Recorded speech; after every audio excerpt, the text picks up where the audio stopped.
आइए, सुनिए, देखिए, समझिए सनातन सत्य। जैसी दृष्टि वैसी सृष्टि, दृष्टि विज्ञान। कुदरत, कुदरती रचना एवं कुदरत के कानून से शाश्वत सुख की प्राप्ति। जोधपुर के परम पूज्य महात्मा उपासक प्रोफेसर डॉक्टर सोहन राज तातेड़ के निर्देशन में सनातन सत्य। जैसी दृष्टि वैसी सृष्टि, दृष्टि विज्ञान।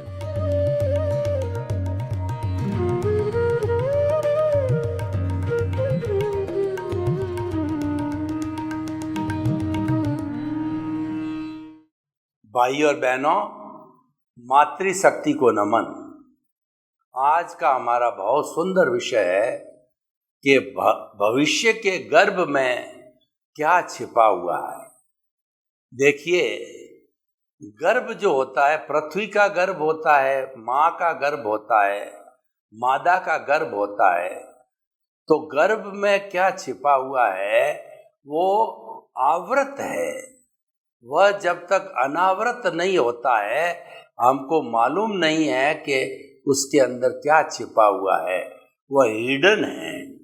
जैसे कि पृथ्वी है, पृथ्वी माँ के गर्भ में हीरे, माणक, मोती, पन्ना, पानी, पेट्रोलियम, यानी जो कुछ भी मिनरल्स है, जो कुछ भी फिजिकल तत्व है, वो सारे माँ की गर्भ से आते हैं। इसीलिए माँ को गर्भजा बोला जाता है। जैसे कि सीता का जन्म गर्भ से हुआ था, पृथ्वी की गर्भ से, तो गर्भजा बोला जाता है, यानी माँ की गर्भ से जन्मी हुई। तो वो सब हिडन होता है। और जब उसको खोदा जाता है, जब उस लेवल तक जाया जाता है, तब जैसे मकराना की खाने हैं तो उसको खोदते हैं तो कई जगह मकराना निकलता है, कई जगह ग्रेनाइट निकलता है, कई जगह टिटानियम टिन निकलता है, और उदयपुर साइड के अंदर चांदी निकलती है। अलग अलग जगह पर अलग अलग तरह के मिनरल्स निकले। कोलार गोल्ड फैक्ट्री में गोल्ड निकलता है, कहीं से प्लेटिनम निकलता है। तो ये अलग अलग क्षेत्र में अलग अलग ओर होते हैं। माँ का गर्भ बहुत बड़ा विशाल गर्भ है। तो उस गर्भ में छिपा क्या है, ये आज का विषय ये है। यानी भविष्य में क्या होने वाला है, उसकी जानकारी किसी को नहीं होती है। क्योंकि भविष्य जब आता है, जब अनावृत होता है, तब मालूम पड़ता है। लेकिन हम आपको एक इक्वेशन बताते हैं कि वर्तमान हमारा प्रेजेंट काल है, वह अगर अच्छा है, प्रेजेंट काल का अच्छा होने का मतलब ये है कि हमारा पुण्योदय है, हमको सब सुख सुविधाएं मिल रही है, और हमको रेस्पेक्ट मिल रहा है, आदर मिल रहा है, समाज में हमारी चलती है, हमको सातों ही सुख है। सात सुख कौन से होते हैं कि पहला सुख जो है निरोगी काया, शरीर का स्वस्थ होना। दूसरी सुख स्त्री आज्ञाकारी, घर की जो पत्नी होती है वो आज्ञाकारी होनी चाहिए। तीसरा है घर में माया, वेल टू डू होना चाहिए। चौथा सुख है कि अच्छी संतान का मिलना।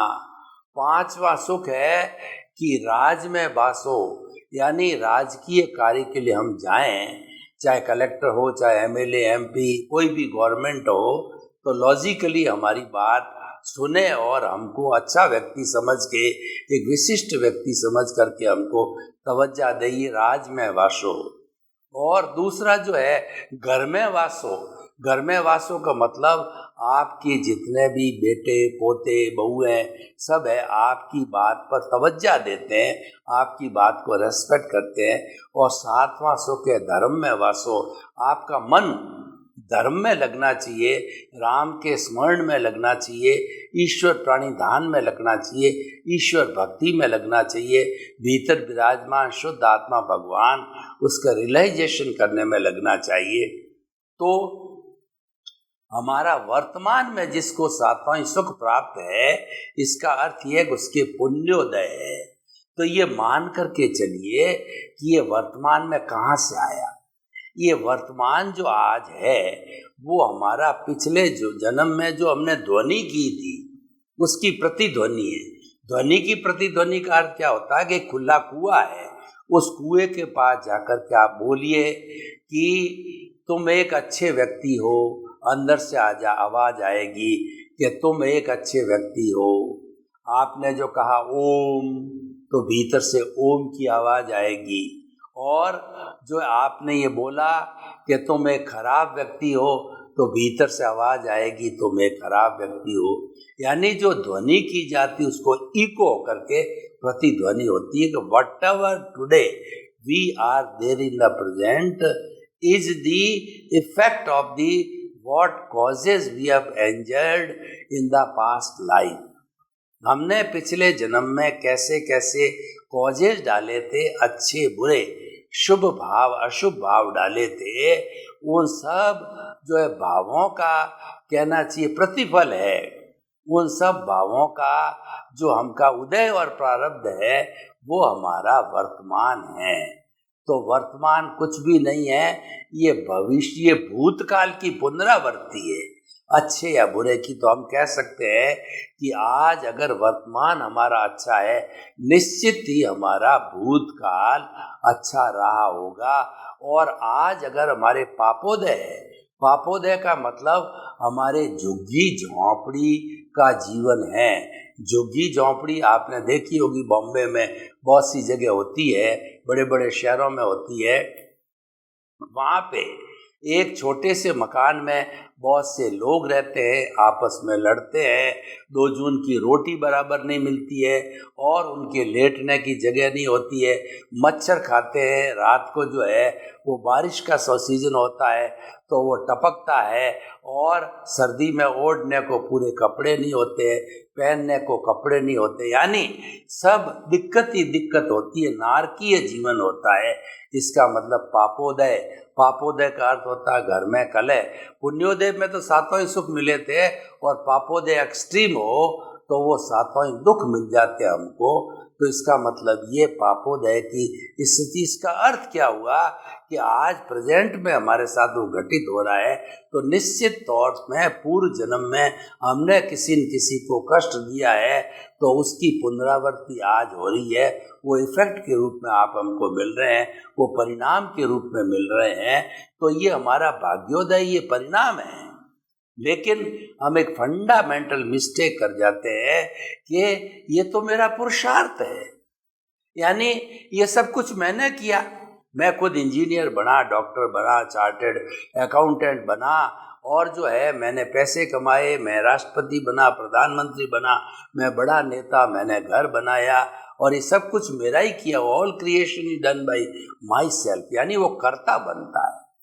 तो ये जो कर्ता जो बनना है, ये रॉन्ग बिलीफ है, और यही सबसे बड़े दुख का कारण है, और यही कर्म अर्जन का कारण है। ये हमने पूर्व जन्म में कुछ न कुछ ऐसे कर्ता बन के पैदा किया, उसका ही फल हमको मिल रहा है। तो ये पुण्योदय पापोदय का भेद रेखा, डिफरेंस मैंने आपको बताया। यानी जैसा जैसा हमारा प्रीवियस बर्थ हुई होती है, उसके अनुरूप ही जो हमको मिलता है। तो दूसरे शब्दों में ये कहना चाहिए कि जो कुछ परिणाम आज चल रहा है, जो भाग्योदय आज चल रहा है, उसको कृपया पुरुषार्थ नहीं माने। पुरुषार्थ अलग चीज होती है, परिणाम अलग होता है। तो इसलिए अब हम दोनों बातें हमने की, और आज हम अच्छा कार्य कर रहे हैं, अच्छे डीड्स कर रहे हैं। अब देखिए, डीड्स 2 तरह के होते हैं। एक तो हमारा पूर्व जन्म का जो कुछ भी पुण्य और पाप चल रहा है, भुगतान हो रहा है शरीर के द्वारा, उसमें हम तन्मयाकार नहीं होते हैं, और जो है मन वचन काया से हम मुक्त रहते हैं, उसके साथ जुड़ते नहीं हैं, मात्र उसके ज्ञाता दृष्टा रहते हैं, मात्र उसको देखने वाले और जानने वाले रहते हैं, तो हमारे नया कॉज नहीं पड़ेगा। नया कॉज कब पड़ता है कि जब हम जो है उसके साथ में जुड़ जाते हैं, यानी कर्ता बन जाते हैं। कर्ता बनते ही ऑनरशिप, डूअरशिप और हमारा कर्मों का बंधन हो गया, कॉजेज बढ़ गए, जिसका कि आने वाले समय में इफेक्ट मिलेगा। और हमारा जो राग द्वेष है, हमारी जो कॉजल बॉडी है, उसका हमने विस्तार कर दिया, घनत्व बढ़ाया, वॉल्यूम बढ़ाया। तो इसका अर्थ ये हुआ कि आज अगर हम अच्छा कार्य करते हैं, गुड डीड्स करते हैं, हमारा भविष्य अच्छा रहेगा। और आज हम बैड डीड करते हैं तो वही कॉजेज आने वाले समय में इफेक्ट बनेंगे। कहने का अर्थ ये है, आज मैं जो सोहन राज हूँ, पिछले जन्म में मोहन राज नाम के व्यक्ति ने कॉजेज डाले थे और उसकी परिणति जो है वो द्रव्य कर्म के रूप में 8 तरह के द्रव्य कर्म में वो कॉजेज बदल जाते हैं।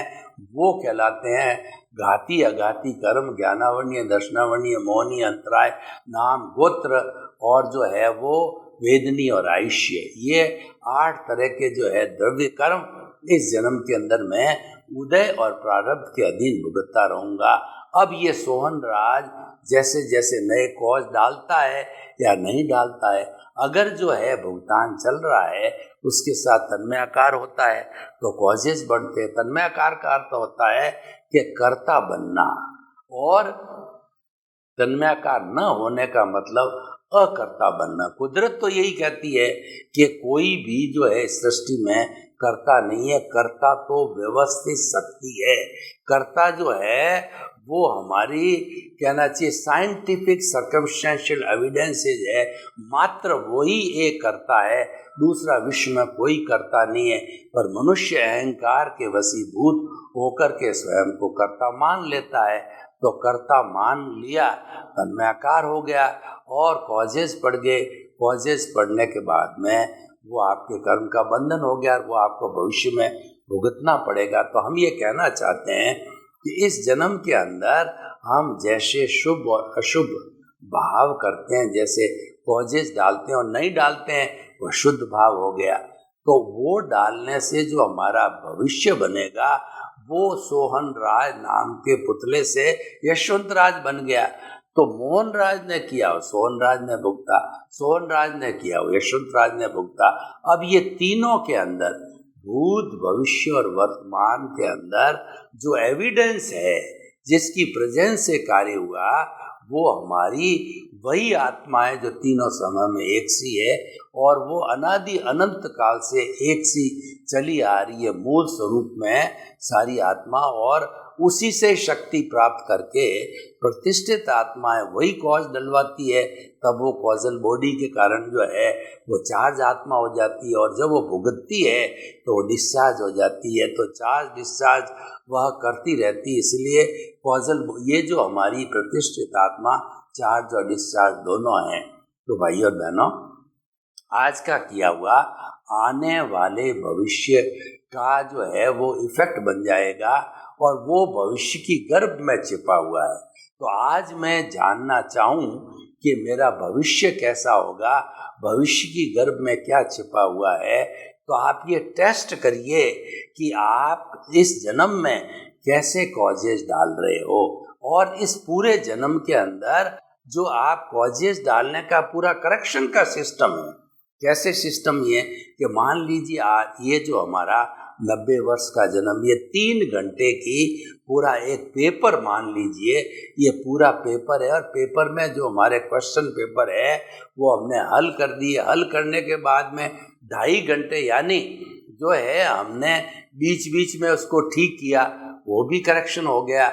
और अपने लास्ट के जो देखा कि आधा घंटा बचा हुआ है, इसका अर्थ यह हुआ कि 60 साल करीब निकल गए, अब 30 साल बाकी बचे हुए हैं। तो उसमें प्रभु भक्ति करो, ईश्वर प्राणी दान करो और प्रभु का स्मरण करो, शुद्ध आत्मा का, भगवान का स्मरण करो, दृष्टि विज्ञान करो और जो है ज्ञाता दृष्टा बने रहो, स्वरूप की जानकारी करो। ऐसा हम चिंतन करते हैं तो ये करेक्शन देते हैं। तो ये सारी करेक्शन होते होते लास्ट के अंदर क्या है, अंतमति सो गति। जो सारे करेक्शन के बाद के अंदर लास्ट में हमारी जो है वो आंसर शीट है, वह क्योंकि 3 घंटे का टाइम हो गया, अब घंटी बज गई है, इस आंसर शीट को हमें एग्जामिनर को सौंपना है।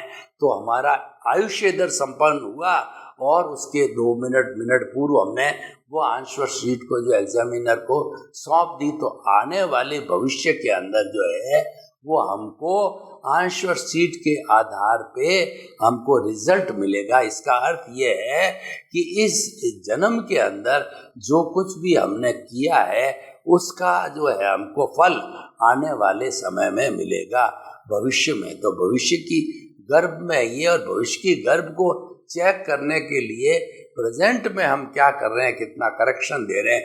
करेक्शन देने का एक तरीका होता है, मैं आपको बताना चाहता हूँ, वो है आलोचना, प्रतिक्रमण, प्रत्याख्यान।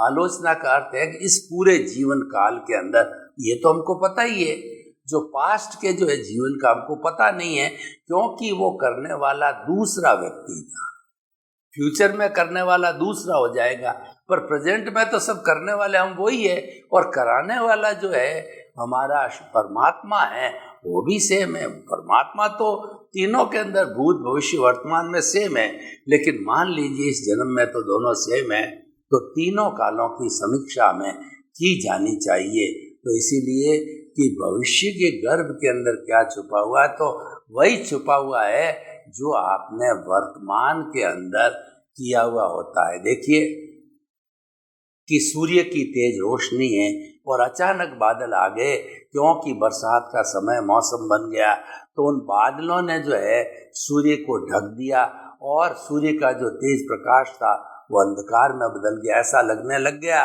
कि जो है वो रात पड़ गई है, लेकिन वास्तव में ज्यों-ज्यों वो बादल छंटते हैं, मौसम साफ होता है, तो सूर्य का जो है वापस जो है निकलना चालू हो जाता है। तो ये जो वापस सूर्य दिखता है वो हमको मालूम पड़ जाता है कि ये भविष्य की गर्भ के अंदर क्या छिपा हुआ है, यानी आने वाले समय में प्रकाश रहेगा, क्योंकि वो अंधकार हट गया। तो भविष्य के जो गर्भ को जो अगर चेक करना है तो आप वर्तमान में अज्ञान को मिटाओ। मेन बात यह है कि भविष्य को अच्छा करना है तो इस जन्म में अज्ञान को मिटाओ, क्योंकि मानव जीवन एक ऐसा जीवन है जिससे हम अज्ञान को मिटा सकते हैं। दूसरे जन्मों में हम अज्ञान को लेके कैरी फॉरवर्ड होते रहते हैं, क्योंकि उन जीवों के अंदर इतना डेवलप्ड है मन, बुद्धि, चित्त, अहंकार और आत्मा वगैरह नहीं है जितना कि मनुष्य जीवन में है। तो हम ये चाहते हैं कि अगर जो है हमारा ये सारा जीवन अच्छा बना रहे, तो हमें जो है वो अपने अच्छे अच्छे कार्य करने चाहिए, और नहीं हमारा जो वर्तमान भूत भविष्य है उसकी समीक्षा करते रहना चाहिए। तो इसलिए देखिए कि आज हमारा ये जो है भविष्य के गर्भ के अंदर क्या छिपा हुआ है, इसकी जानकारी करने के लिए हमको ध्यान नहीं रहता है। तो हम क्या है, अधिक से अधिक पुरुषार्थ करें। भविष्य को अच्छा बनाने के लिए वर्तमान का पुरुषार्थ बहुत अच्छा, बहुत जरूरी है, और पुरुषार्थ अगर अच्छा किया जाता है तो निश्चित ही उसका इफेक्ट के रूप में जो है भविष्य हमारा अच्छा रहेगा।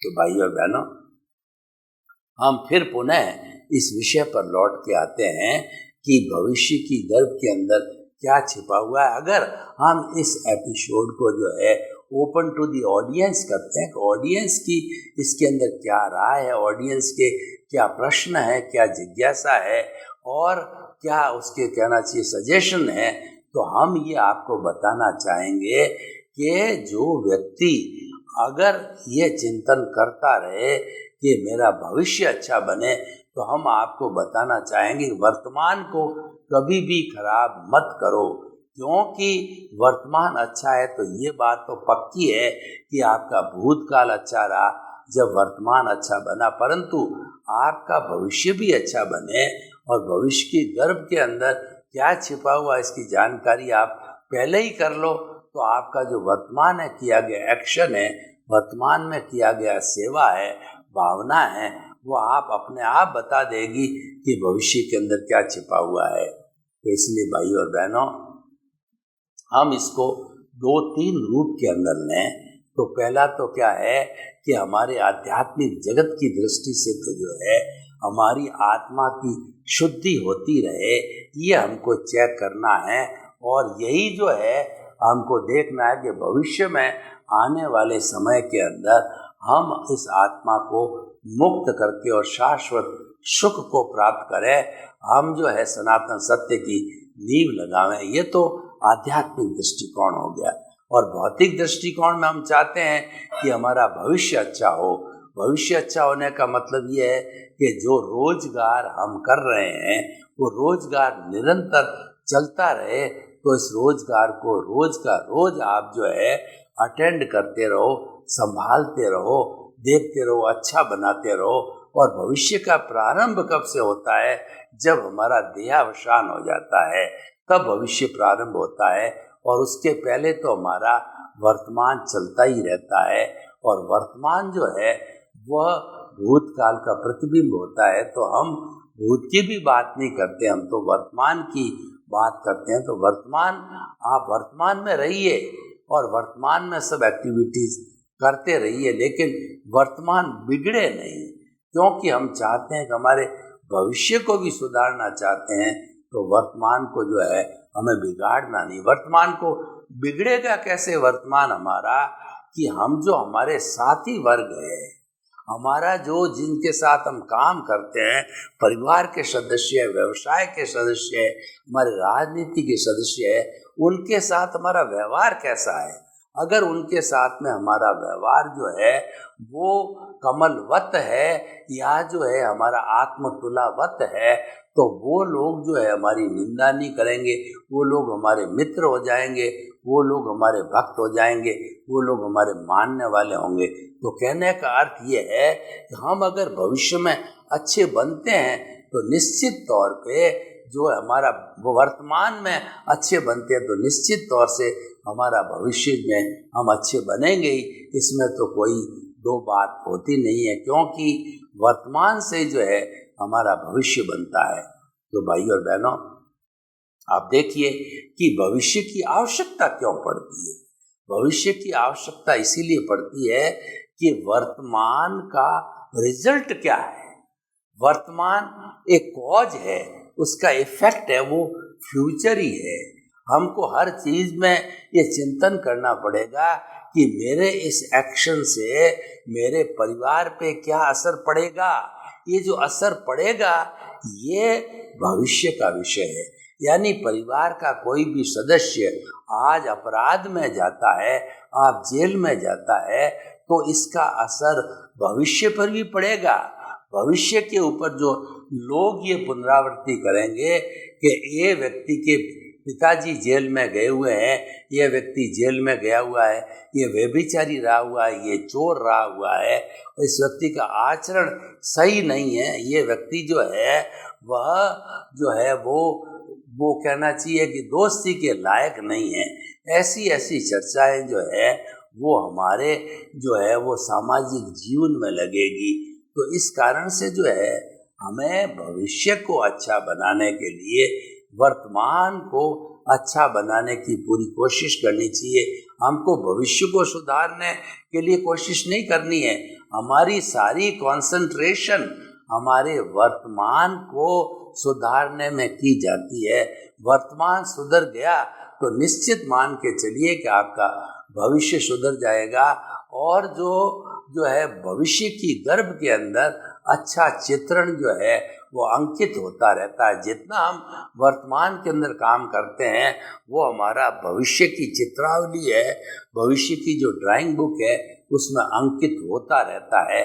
क्योंकि ये आज का ही परावर्तन होगा और आज की जो है वो आवाज़ हमारे फ्यूचर के अंदर आएगी। तो इस तरीके से भाई और बहनों, हम आपको जो है ये बताना चाहते हैं कि आप हमेशा अपने जीवन को सुख शांतिमय बनाने की कोशिश करें, सुकून देने की कोशिश करें। हम अपने नेगेटिव थॉट से दूर रह करके पॉजिटिव थॉट्स के अंदर रहने की कोशिश करें। हम दुख में से सुख निकालने की कला जाननी चाहिए। दुख तो सर्वत्र व्याप्त है, उसको कहीं बुलाने की जरूरत नहीं। और वैसे तो देखा जाए हमारे अध्यात्म विज्ञान की दृष्टि से सुख और दुख है ये काल्पनिक मान्यता है, वास्तव में कोई इसका एग्जिस्टेंस नहीं। कैसे नहीं मान के आप देखिए कि हम किसी मंदिर से बाहर आ रहे हैं तो मंदिर के बाहर निकलते ही जो है बहुत से भिखारी बैठे होते हैं, तो आपने एक भिखारी को 100 रुपये का नोट दिया तो भिखारी आनंदित होगा कि मेरा दिन भर का कोटा इन महाशय के अंदर पूरा कर दिया। ये महाशय जो है बहुत अच्छे व्यक्ति हैं। अब वही जो है एक दूसरा VIP व्यक्ति मेरे पास से गुजर रहा है और मैंने उसको 100 रुपये का नोट दे दिया या 10 रुपये का नोट दिया, तो वो अपनी इंसल्ट समझेगा क्योंकि वह उसकी औकात से बहुत कम है। तो इसका मतलब एक के लिए तो सुख था और दूसरे के लिए वो कष्ट का कारण, दुख का कारण बन गया। इसीलिए ये काल्पनिक सुख और दुख जो है बिल्कुल काल्पनिक है। और दूसरा काल्पनिक क्यों है कि सुख तो हमारा जो आत्म स्वरूप है उस आत्म स्वरूप का जो है एक लक्षण है जिसको कि हम ब्लिस कहते हैं। ये ब्लिस है हमारा जो भीतर आत्म तत्व है, उस तत्व का एक लक्षण है। तो भीतर में ही खोजना चाहिए, भीतर ही है, बाहर खोजते हैं वह हमारा जो है एक मिथ्या दर्शन है। सर्वे भवन्तु सुखिनः, सर्वे सन्तु निरामया। लोक के सब जीवों को सुख मिले, शांति मिले, आनंद मिले, प्रेम मिले, सौहार्द मिले, सभी शांतिपूर्ण सहवास करके और अपने जीवन को धन्य बनावे। आपके प्रति मंगल भावना, शुभकामना। ओम शांति, ओम शांति।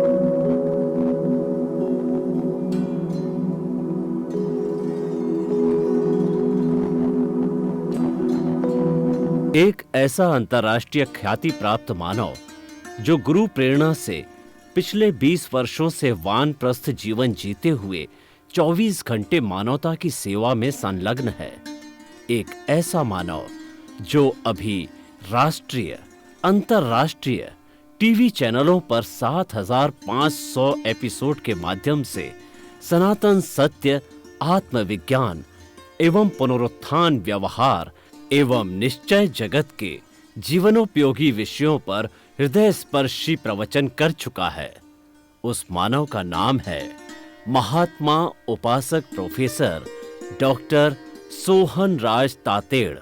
प्रोफेसर तातेड़ द्वारा योग, दर्शन, शिक्षा विषयों पर रचित PhD स्तर के 250 शोध ग्रंथ भारत के 100 प्रतिष्ठित विश्वविद्यालयों में शोधार्थी पढ़ रहे हैं तथा वे सभी शोध ग्रंथ वहां की सेंट्रल लाइब्रेरियों में उपलब्ध हैं। महात्मा सोहन राज ने अभी तक हजारों स्कूलों, कॉलेजों, विश्वविद्यालयों एवं संस्थाओं में सेमिनार, वर्कशॉप, कैंप लगाकर लाखों विद्यार्थियों को योग, दर्शन, शिक्षा का प्रशिक्षण देकर उन्हें सुसंस्कारित किया। डॉक्टर तातेड़ ने भारतीय संस्कृति उत्थान के 4000 से अधिक समसामयिक विषयों पर आर्टिकल लिखकर ऑनलाइन जर्नल, पत्रिकाओं, वेबसाइट्स पर प्रकाशित किया, जिसका उपयोग लाखों पाठक कर रहे हैं। उपासक तातेड़ के 5000 से अधिक आज का सुविचार, आज का शुभ संदेश, आज का मंगल भावना योग आदि चिंतन websites, Twitter, blogger, Facebook, YouTube माध्यमों से लाखों लोग अपना जीवन निर्माण कर रहे हैं।